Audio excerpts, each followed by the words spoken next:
This is Jamie Drummond for Good Food Revolution. I am here today with João Pires and Matt Gant, who are joining us from two very diverse locations. Where are the two of you today? I'm in Portugal, in the States, so in Douro Valley. Yeah, and I'm in Margaret River in Western Australia. Well, touch wood, this goes swimmingly because it's the first time I've had such a link up going on for Good Food Revolution across the globe. So tell us how the two of you came together and came to be working upon wines in the Douro.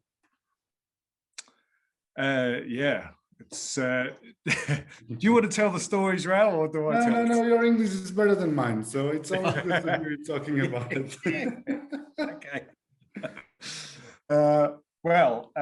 So I have to go back nearly 15 years. So all right. 2007. I was just finishing up as the winemaker at St Hallett and the Barossa to focus full time on my side project, First Drop, and before sort of diving headfirst into that, 6 months as a sabbatical, if you like, with my wife to do some traveling. But as part of that, we went to the Alentejo in the south of Portugal for vintage to help make the wines at Azamor. And at the time, João was the assistant winemaker on that project, and we had a great time. Became great friends. At the end of that vintage, we all headed up to the Duoro, where João was from originally, and I was blown away by what I describe as the Grand Canyon of wine regions.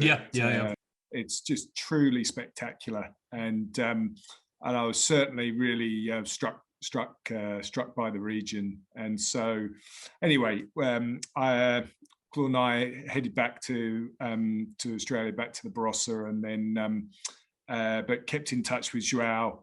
And then João came to work harvest. Was that 2012? 12, first time, yes. Was the first time, and with 14. Me at First Drop in the Barossa.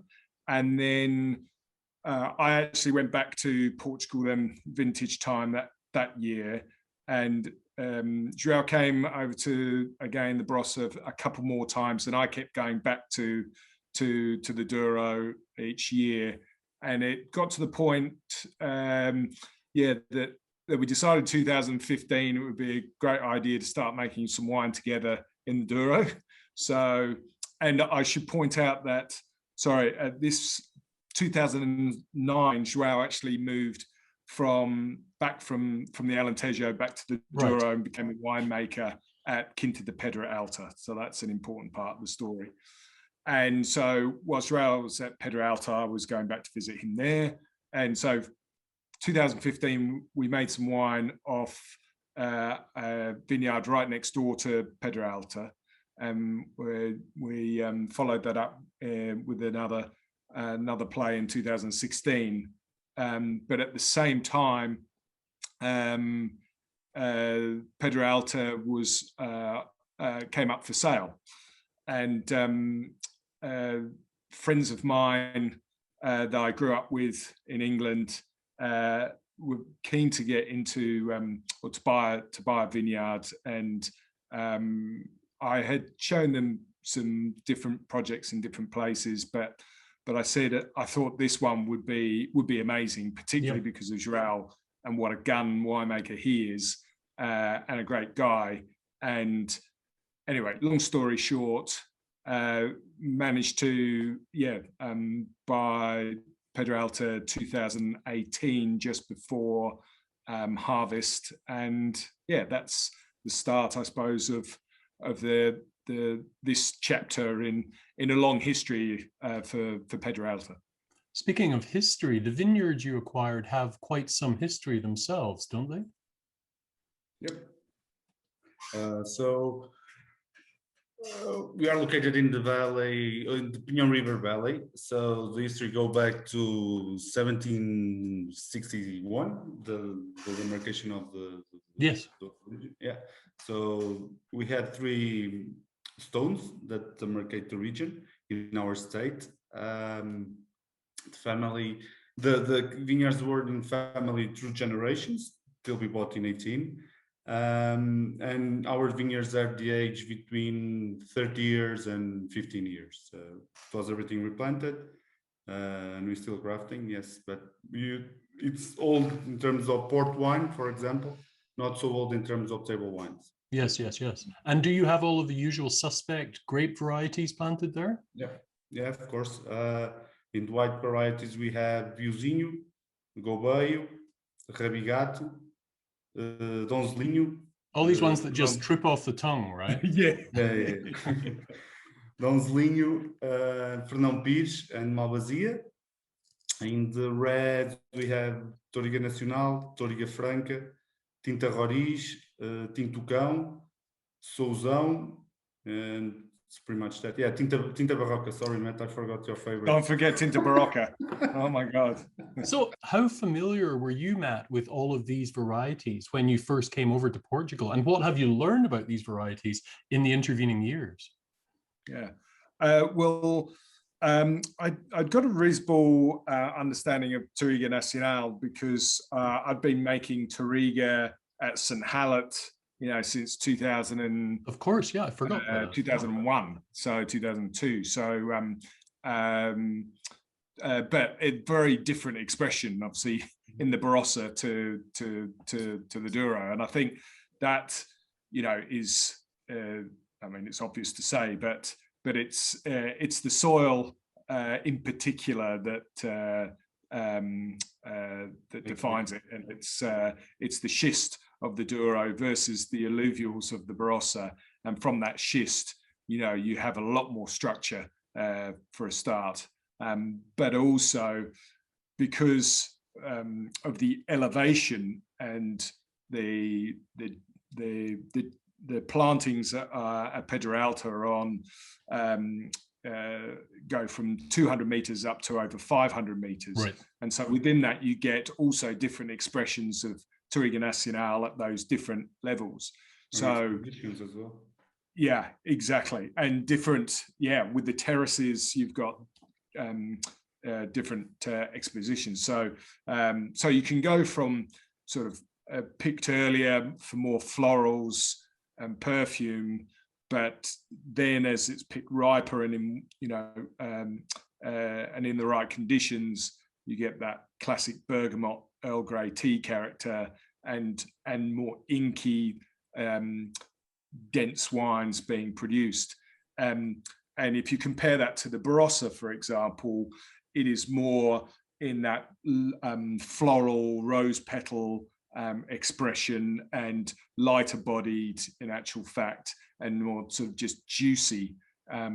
So yeah, very, very different expressions. But what I hadn't really, had a chance, and what I've come to love about the region is that diversity of these varieties and all the other varieties, and not just the reds, but the whites. And that is the thing that I think, people think, obviously, firstly of the Douro, they think of port, then they might think of rich, red wines, but also the white wines, are incredible. I normally ask a question about different varieties in a region and what they bring to the blend, but let's speak about the two of you. What do the two of you bring to those wines? Because, you come from different parts of the world, and I'm guessing that João taught you quite a lot about those grape varieties that are inherent to the Douro. But how are your two roles intermeshed when it comes to the actual winemaking? So basically, what I pretend and meant as well is express the place more than anything else. So right. Our intervention in the winery is minimal. So we don't use any yeast or anything else.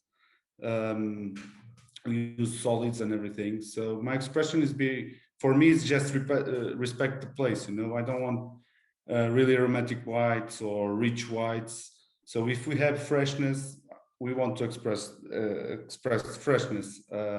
If we have richness in a hot place, we want express richness from that place, and then we put together in a blend just to make balanced wines. Yeah, that's my. And I think the other thing in terms of what do we bring, I think it's a 15-year conversation, a 15-year journey together of working, João working in the new world, me working in the old world. Right.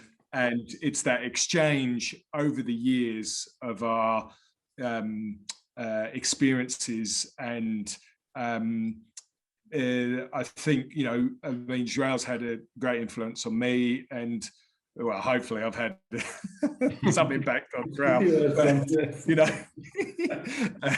But yeah, so I think, yeah, it's not as simple as to just say, yeah, one brings one thing, one another. It is so this ongoing conversation that we've had over many years, and learning. You know, I think we're all learning, and as winemakers in particular, I mean, that's one of the great things about it, and why I think what inspires you to keep, you know, going for another vintage, you know, to see what can we do next time, you know, and I think that's the great thing is, you know, having someone that, you know, working with someone that understands you and vice versa, and you can see where that conversation leads you in the future. Interesting.